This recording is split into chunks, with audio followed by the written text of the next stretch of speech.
Hello my beautiful friend and welcome. Today's video are all of the products I recommend for the upcoming Sephora VIB sale. These are all products that I have personally tried and approve of. All the details about the actual sale will be linked down below, but let's get into the list. We're going to start with eyeshadow, which is my personal weakness. And to begin with, we have the NATASHA DENONA minis, which I think are a great deal. And some of my favorite ones are the mini GLAM, which when I'm shooting this, they are out of stock of, and I really hope that it comes back in. Also, the nudes, the mini retro, the mini gold eyeshadow palette. You know, I'm seeing so many palettes today that have greens and golds in them, and they're just not my jam. But if you like to have a little something in your eyeshadow wardrobe without committing to a huge palette, this is a really good way to go. Similarly, the mini Love palette is a really good way to dip into pinks and purples without committing to a really large palette.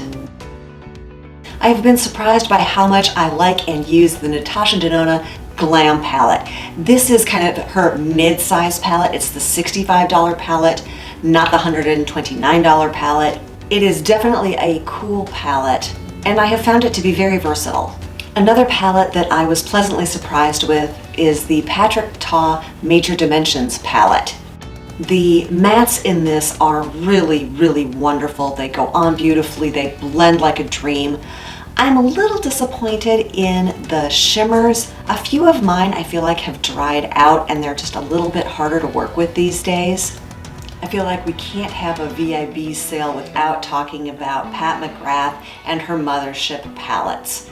I own 4, 3 of which are still available. This is the Mothership 7, the Divine Rose. I think one of the things that I always have to remember about the Pat McGrath eyeshadow palettes is that they can look honestly quite intimidating when you see the pictures online, but when I get them in person and swatch them, they're much more approachable.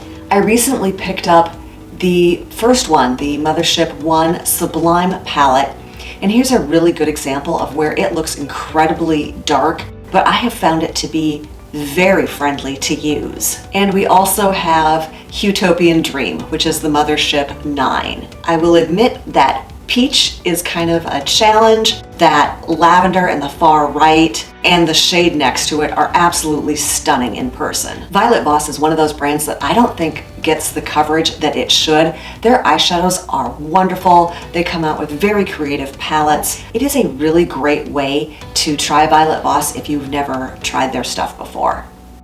I was so glad when Anastasia Beverly Hills came out with this Primrose palette. I felt like it had been years since ABH had done anything I was interested in, and this is such an amazing palette. It's a gorgeous color story. The quality is really wonderful. I have really enjoyed this palette. And then definitely at the bargain end of the scale, the entire Sephora collection is going to be 30% off. It doesn't matter what level VIB you are. And these pocket palettes are originally $10 each, so they're $7. These are 6-pan palettes, gorgeous color stories, really good quality, especially this one that's in the lavender packaging. I have really been enjoying the looks I've put together out of that. They're also really wonderful for travel. Moving into foundation and powder. First up is one of the only foundations in recent memory that I have actually entirely used up, and it is the Pat McGrath Skin Fetish Sublime Perfection Foundation. And if you watch me, you know I have really been fighting with foundations lately, and that makes me appreciate all the more a foundation I was actually able to use up. Another one that still seems very workable on my skin is the Estée Lauder Futurist Hydra Rescue Foundation. This is a really moisturizing foundation and it feels so good on the skin. Another oldie but goodie is the Giorgio Armani Luminous Silk Foundation. This is another one that I've had for years and I find still looks really good on my skin. This Dior Backstage makeup is a real surprise for me. I originally got this honestly 2 or 3 years ago. I pulled it out a few months ago and gave it a try because honestly I didn't like it originally, and now it's one of my favorite foundations. So it just goes to show you that even over the course of a couple years, your skin can really change a lot. This is probably my absolute go-to no makeup day foundation. I really appreciate a powder foundation, and this Fenty Pro Filter Matte Foundation is beautiful. And I even recommended it to a girlfriend of mine who doesn't wear a lot of makeup, and she absolutely loves it as well. Another offering from the Sephora collection is the Sephora Best Skin Ever. This foundation sells for $20, and of course it's 30% off, and it is a fantastic deal, a really high quality foundation. Moving into powder, I always appreciate the IT by Pores pressed powder, and I think I'm going to pick up the loose powder as well. It's been a while since I've owned that one, but it is a really good loose powder. Also, I have been enjoying the Bare Minerals Mineral Veil powder. This is one brand that is talc free, and that's becoming more important to me. If you're not familiar with the issues around talc, oftentimes when it's mined, it is naturally occurring with asbestos, and I just don't think that's something I want to put on my skin terribly often. Let's move into blush. I own 4 of the Charlotte Tilbury blushes, and I really appreciate them. Yes, it's a little funky with the 2 shades concentrically circled in there, but it really does give you some flexibility on shading your blush, blending it, picking up the lighter color, picking up the darker color, sometimes using the lighter one as a highlight. They're really lovely blushes. Rare Beauty makes really nice liquid blushes. There aren't a ton of them that I really like, but this Rare Beauty, it just takes 3 small dots on the cheek and then blend it in, and the color you end up with can be just a lovely wash of color, or you can add another dot or 2 and really build it up. And another brand we don't hear about terribly often is Jouer. Just like the Charlotte Tilbury with their multiple colors, the duo blushes from Jouer are really fantastic. Bronzer and highlighter. Number 1 on my list is this duo from Charlotte Tilbury, the Film Star Bronze and Glow. This is my second one.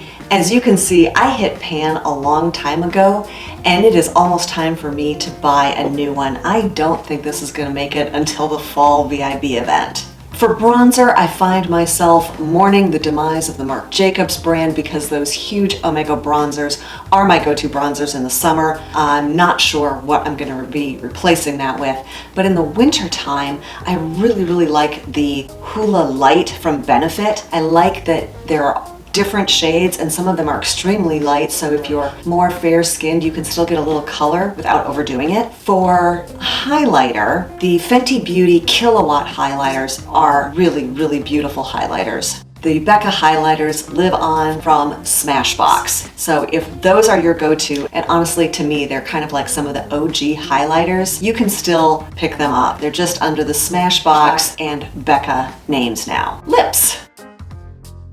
Fenty Beauty Gloss Bombs. These are great. They're thick glosses without feeling goopy. They are my go-to for giving gifts to people who don't wear a bunch of makeup but appreciate them. Everybody loves this lip gloss. I am also a huge fan of the Pat McGrath glosses. I swear, especially on kind of the metallic ones, the amount of shimmer and shine you get out of those things is incredible. What was a little surprising to me is when I got my entire collection of Pat McGrath glosses out and then went to go see if they were still available, they're not. So this is Flesh 6, which is a really great color in person. And then really, I will say, any of the kind of shimmery, glittery ones that appeal to you, don't be afraid of them. They look amazing. I think Charlotte Tilbury makes some of the best lipstick. The packaging, especially on some of her limited edition stuff, is incredible. I really like Glowing Jen, Amazing Amal, Red Hot Susan, and then standbys like Stoned Rose and Pillow Talk. I don't know for sure, but I think Walk of Shame got renamed to Walk of No Shame. It is one of my absolute favorite lipsticks ever. And of course, the Sephora gloss is amazing. Super glossy, super shiny on this one. I look forward to picking up a few more shades of it. Moving into mascara. My new holy grail is the Lancome Lash Idole mascara. This goes on beautifully. I don't feel like I have to curl my lashes when I use this mascara. It wears a long time. It doesn't flake. It's a great mascara. I so did not want to like this mascara, and now, yeah, it's my favorite. When I am looking for lashes a mile long and I'm not really looking for volume, the Pat McGrath Fetish Eyes mascara is my go-to. It really does make my lashes look a mile long. And then my last holy grail, the Charlotte Tilbury Full Fat Lashes. This is another really fantastic all-purpose mascara, lengthening, volumizing, just gorgeous. If you are enjoying this video, go ahead and give me a like and a subscribe down below, and don't forget to ring that bell. Let's talk skincare. I have normal skin, it runs dehydrated, sometimes I get dry patches. I am a huge fan of the Dr. Jart Ceramidin Cream. I used to use the serum, I switched to the cream about 6 months ago, and I feel like I am getting more moisture in my skin because of it. Wishful is the new skincare line from Huda Beauty, and this honey balm is a gorgeous, you see there it says it's a jelly moisturizer.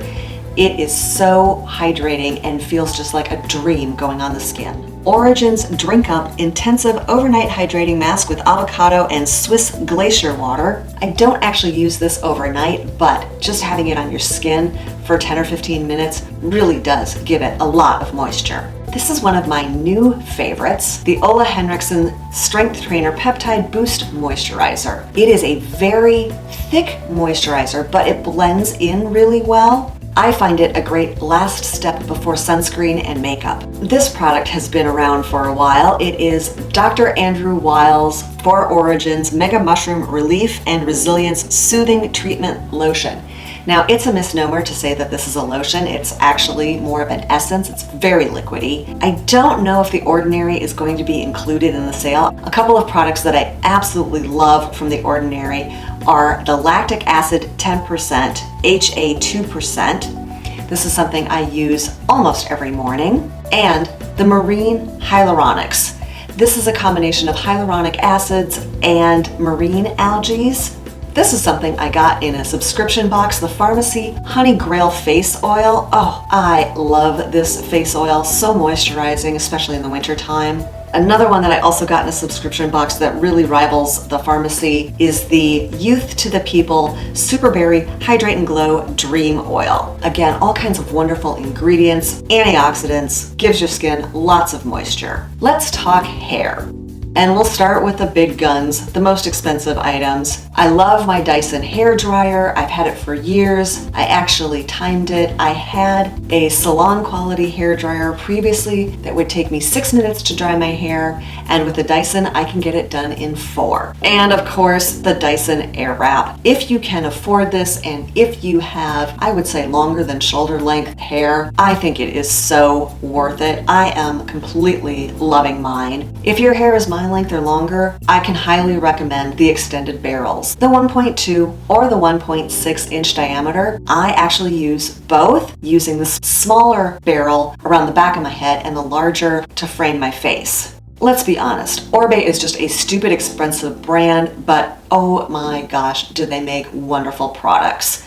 And I like the old school, the signature shampoo and conditioner. It's the one I've had the best luck with.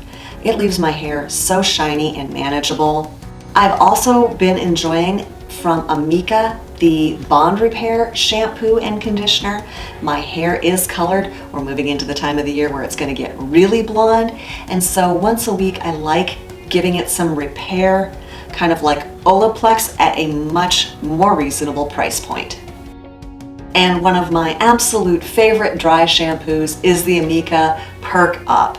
Great scent, really well performing, plus I love the packaging. Another moisturizing product which is really great if you've got dry hair is this IGK Mistress Hair Balm. If my hair starts feeling a little dry, I use this a couple of times and it really makes a difference. Miscellaneous stuff. For primer, the Milk Makeup Hydro Pro. I have really been appreciating this primer. It puts a nice amount of moisture in my skin without being too slippery. The Shiseido Waso primer. This is a matte primer that helps cover up pores. While I don't have combo skin, I don't get terribly shiny in the T-zone. I do find that if I've got a foundation that gets shiny in the T-zone, this is a really good way to stop that. And also from Shiseido, this Haki polishing brush. If you're a fan of kabuki brushes, okay, this is expensive, normally $49, and I finally broke down and got it during the last VIB event. First of all, I was quite surprised because it looks kind of big, and here it is. You can see it's actually quite small, but what is really amazing about it is how dense it is, and I find that's where the magic comes in. I love how it blends my powder products, really kind of gives them an airbrushed quality, and it's super soft, but it's so dense that that softness isn't compromised when it comes to blending and blurring powder products. For concealer, I really like the Lancome Tinty Doll Ultra Wear Concealer. In fact, I love the concealer so much I mistakenly bought the foundation. Don't make that mistake. A couple of brow products. This one is from Rare Beauty. It's one of those products that has a pencil on one end and a gel spoolie on the other. They're not my favorite, but I find that this one is a really good one. And from Urban Decay, their Brow Blade. Again, this is a double-ended product, pencil on one end and a felt tip-like brush on the other end so you can draw in individual hairs. Again, not my favorite, but I have used this product, and so I do really appreciate it, and it is a good quality one.